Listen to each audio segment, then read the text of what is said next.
안녕하세요. 근본 시간은 만남에 대해서 은혜를 나누고자 합니다. 이 만남은 사람과 사람 사이의 만남을 얘기하는 것이 아니라 우리가 하나님을 만나는 일에 대해서 전하고자 합니다. 자, 하나님을 만나는 일, 어디에서 일어나느냐? 하나님은 영이신데 하나님은 눈에 보이지 않는데 어떻게 만나느냐 하고서 많은 분들이 궁금해 하시는데 바로 말씀을 통해서 만납니다. 요한복음 4장 23절 말씀 제가 읽어드리겠습니다. 아버지께 참되게 예배하는 자들은 영과 진리로 예배할 때가 오나니 곧 이때라. 아버지께서는 자기에게 이렇게 예배하는 자들을 찾으시느니라. 아멘. 하나님은 살아계시기에 만날 수 있습니다. 성경이 전하는 가장 일반적인 만남은 예배를 통해서 만납니다. 설교를 통해서 하나님을 만납니다. 이것은 가장 일반적이고 전통적인 방법 중에 하나입니다. 또한 가장 안전한 방법입니다. 다만 하나님은 영이시기에 이 하나님을 만나는 일에는 좀 오묘한 설명이 좀 필요합니다. 그래서 오늘 성경은 영과 진리로 예배한다라는 표현을 써요. 영. 하나님이 영이시기 때문에 영과 영을 만나는 그런 과정들이 있어요.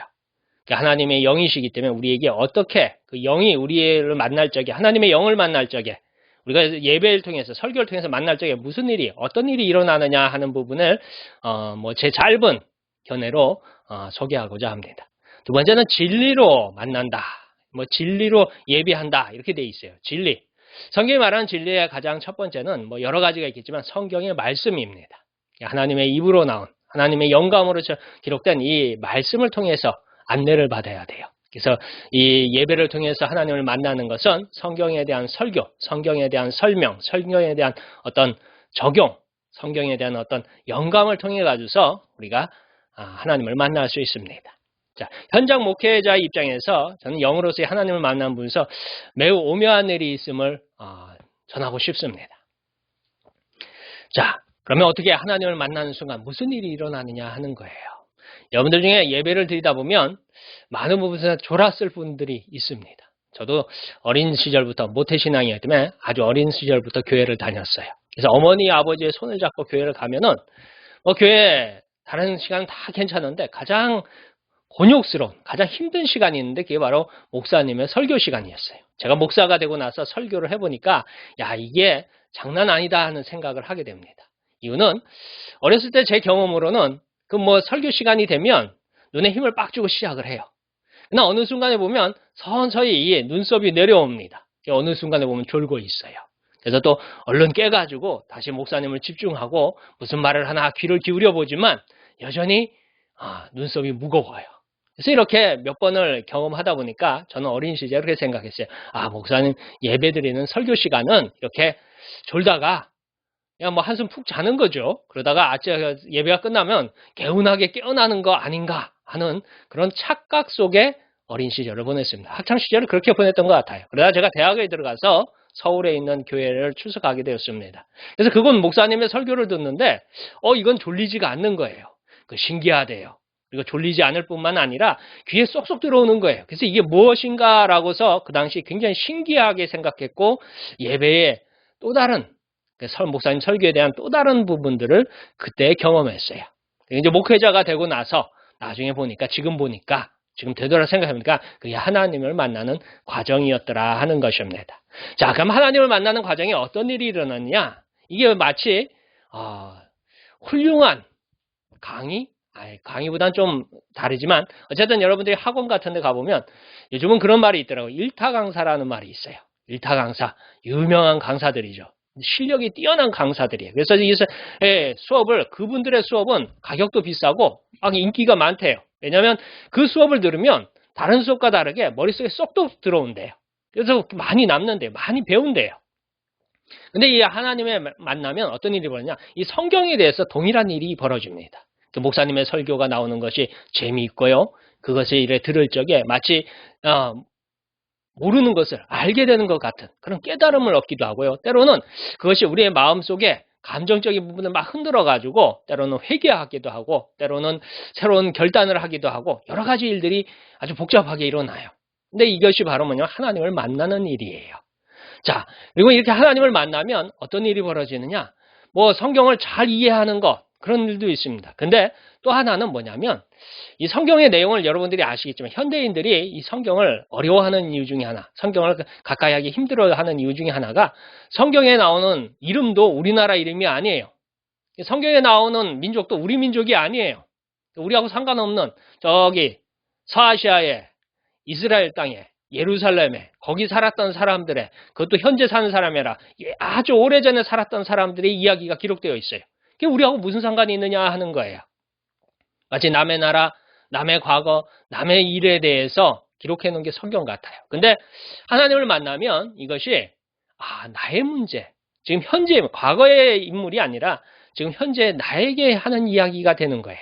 그리고 과거의 역사가 아니라 현재 나의 역사에 대한 이야기가 돼요. 이거 나의 문제에 대한 이야기가 되는 거예요. 그래서 우리가 새로운 세상을 살아나가면서 방황할 때 많잖아요. 이거를 결정할까 저거를 결정할까 고민할 때도 많아요. 때로는 여러 가지 문제 때문에 힘들 때도 많아요. 근데 이렇게 하나님을 만나는 순간, 그 목사님의 설교를 듣는 순간에 그것이 마치 나에게 하는 이야기처럼 들릴 때가 있어요. 그리고 그 이야기를 듣고서 어떤 방향인가 제시가 됐을 적에 그 방향에 마음의 동의가 일어나면 그렇게 살려고 한번 시도를 해보세요. 그렇게 시도해보면 그동안 내게 문제됐던 것들, 내게 힘들었던 것들, 내가 고민했던 모든 것들이 아주 쉽게 풀리게 돼요. 이게 바로 하나님을 만나는 놀라운 일이에요. 오늘도 교회가 이 지구상의 많은 부분에서 복음을 전하고 많은 사람들에게 교회의 말씀을 전해줬을 적에 왜 사람들이 저 이상한 것을 믿느냐라고 주장할 수 있어요. 이성적으로, 지성적으로 도저히 이해하지 못하는 내용들이 성경에 분명히 있어요. 근데 그것을 받아들이는 이유가 있어요. 바로 이 하나님을 만나면 그것들이 이해되고 그것들이 받아들여져요.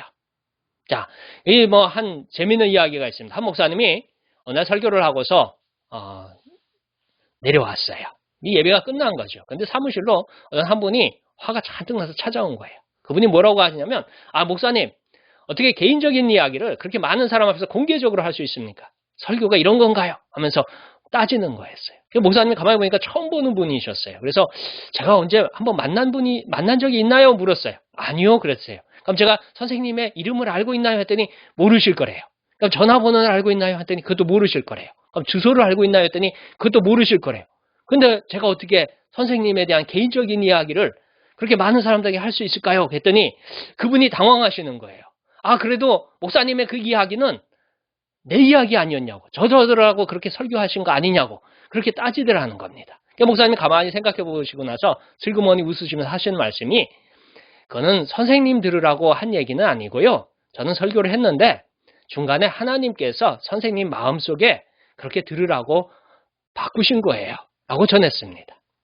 이게 이제 흔치 않지만 가끔 목회 현장에서 나타나는 일들이에요. 그래서 의외로 사람들이 이게 괜히 목사님이 나에 대해서 친다 이렇게 표현하기도 하고 나를 때린다 이렇게 표현하기도 해요. 사실은 그렇지는 않습니다. 왜냐하면 목사님이 개인적으로 그런 의도를 가지고 설교하면은 안 되지만 대부분의 그런 경우보다는 뭐냐면 하나님의 역사라고 생각합니다. 그리고 또한 이렇게 하나님의 역사가 일어나고 그 마음의 변화가 일어났을 적에 그 길을 따라갔을 적에 놀라운 일들이 있어요. 뭐냐면 문제가 됐던 것들, 어깨를 누르고 있었던 것들, 마음을 무겁게 했던 것들, 고민하고 있던 것들이 그 말씀을 들으면서 그래 하나님을 만난 다음에 마음에 드는 깨달음이라고 할까요? 마음에 드는 결정이 있을 거예요. 그 결정을 따라가 보세요. 그래서 순종이라고 하는데 그렇게 따라가 보면 그 문제들이 의외로 쉽게 풀리고 있습니다. 자, 이런 것이 설교에서, 예배에서 하나님을 만나는 거예요. 이런 감정적인 동의, 이성적인 부분, 감정적인 부분, 그리고 의지적인 부분에서 이렇게 하나님을 만나면 놀라운 일들이 있습니다. 다만 오늘날 이 질병 시대에 많은 교회들이 예배를 포기하지 않는 이유가 여기에 있어요. 왜냐하면 하나님을 만나는 가장 전통적인 방법이 설교를 통해서입니다. 그래서 오늘날 개인적으로 성경을 많이 읽으시고 한국의 훌륭한 교회 목사님들 설교를 그래도 방송으로 들으세요. 그런 과정 중에서 하나님을 만나기를 기도합니다. 감사합니다.